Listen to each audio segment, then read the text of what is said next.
스스로 핵심 정리 인도의 이슬람화와 무굴 제국에 대해서 하도록 할게요.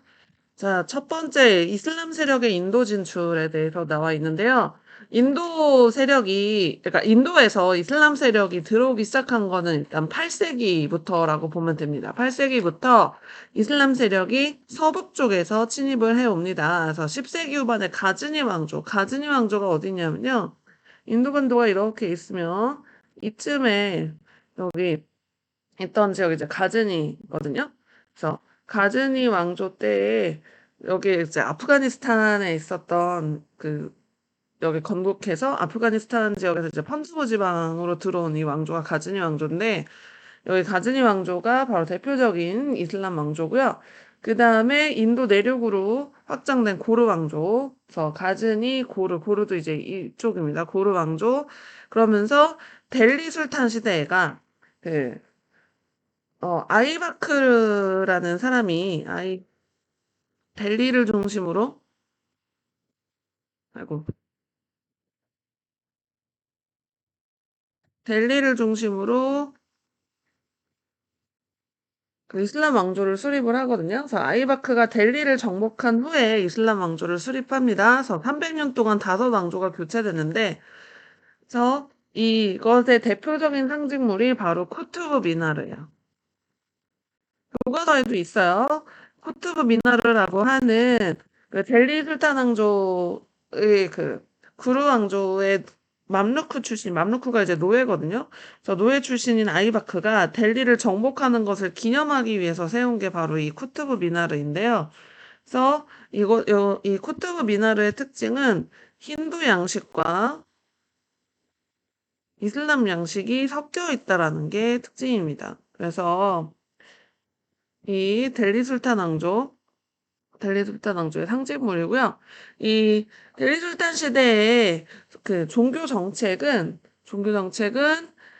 그냥 일반 이슬람과 동일합니다. 지즈야만 부담하면 종교적 자유를 인정해주고요.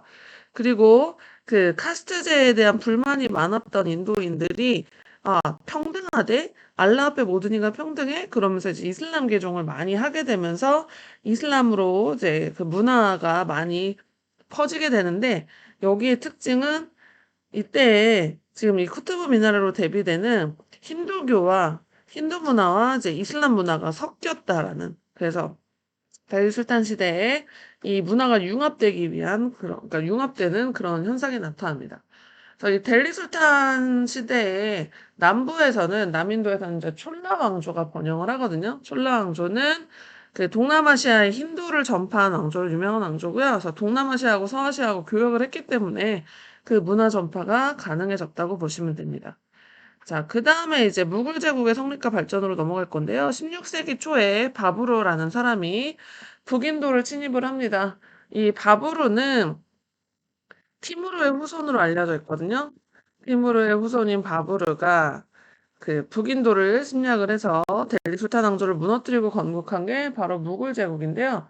그래서 이제 무굴이라는 게 페르시아어의 변형으로 몽골이란 뜻이거든요. 그래서 몽골의 후예라고 생각해서 나라 이름도 이제 무굴이라고 지었다라고 보시면 되는데 그래서 이 무굴 제국의 특징은 이름에서 알 수 있듯이 몽골 약간 그러니까 동아시아의 그런 특징도 있지만, 그러니까 몽골을 무굴이라고 한다고 했잖아요. 그래서 페르시아의 특징이 조금 섞여 있는 나라라고 보시면 돼요. 그래서 이 무굴 제국에서 가장 유명한 황제 두 명을 손꼽아 보자면, 일단 첫 번째로 나온 게 아크바르 또는 악바르라고도 하는 악바르 대제라고도 표현하는데 아크바르 황제거든요. 그래서 일부 지역을 제외한 대부분의 인도를 통일을 하고요. 그 중앙집권 통치체제를 확립을 합니다. 그래서 중앙집권 통치체제, 그래서 여기서 말하는 통치체제라는 건 중앙집권. 그래서 중앙집권 통치체제를 확립해서 관료제랑 지방행정기구를 이제 정비를 하거든요. 그러면서 이제 그 중심으로 이제 왕권을 이제 강화하죠. 그 다음에 이제 정책은 힌두교도와 이슬람교도를 이제 관료로 같이 임명하는 관용 정책을 펼칩니다. 그 전에는 힌두교도는 정치에서 배제시켰거든요.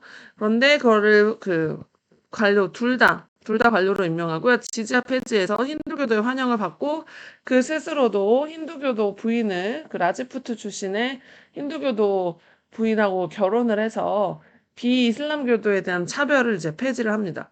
그랬는데 그 손자인 아우랑제부는 할아버지하고 반대 정책을 펼치죠. 그 손자는 누구였냐면 아우랑제부.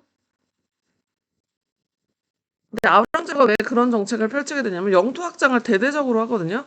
남인도 대부분을 정복을 하고요. 그래서 인도 역사상 최대 영토를 확보하게 됩니다. 그런데 이제 정복 활동을 많이 하다 보니까 돈이 많이 필요하잖아요. 그래서 이제 재정난에 휩싸이다 보니까 지지야를 안 받으면서 국가를 운영하기가 이제 쉽지 않아진 거죠. 그러면서 다시 지지야를 부활시킵니다.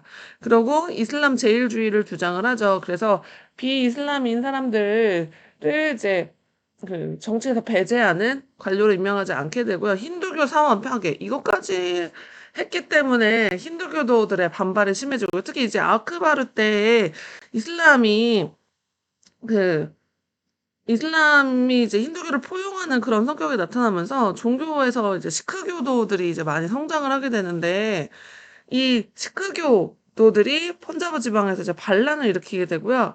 그 다음에 중부 인도에 있던 마라타 왕국이라고 있었단 말이에요. 마라타 왕국이 그 아우랑제부에 저항을 하면서 마라타 동맹이라는 저항하기 위한 반란 세력이 돼서 그래서 이제 아우랑제부로 인한 이 아우랑제부 때문에 일어난 반란이 이제 결국에는 무굴 제국을 쇠퇴하게 하는 그런 원인 중에 하나가 되죠.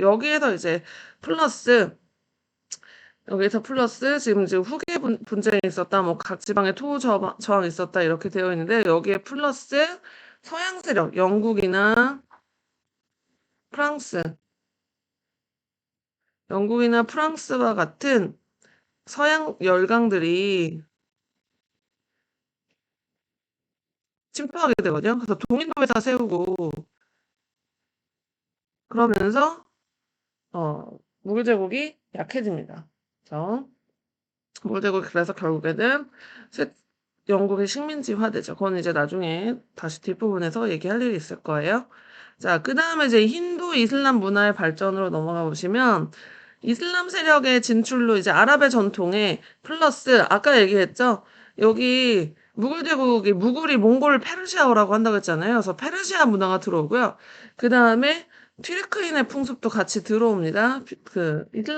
이제 이슬람화 되는 과정에서 튀르크인의 풍습도 들어오게 돼서 이 아랍 전통, 페르시아 전통, 튀르크 전통 다 들어오게 되는데 이슬람 문화하고 힌두 문화가 이제 융합돼서 힌두 이슬람 문화가 발전하게 되는데 그 정식 언어는 뭐였냐면요. 페르시아어였어요.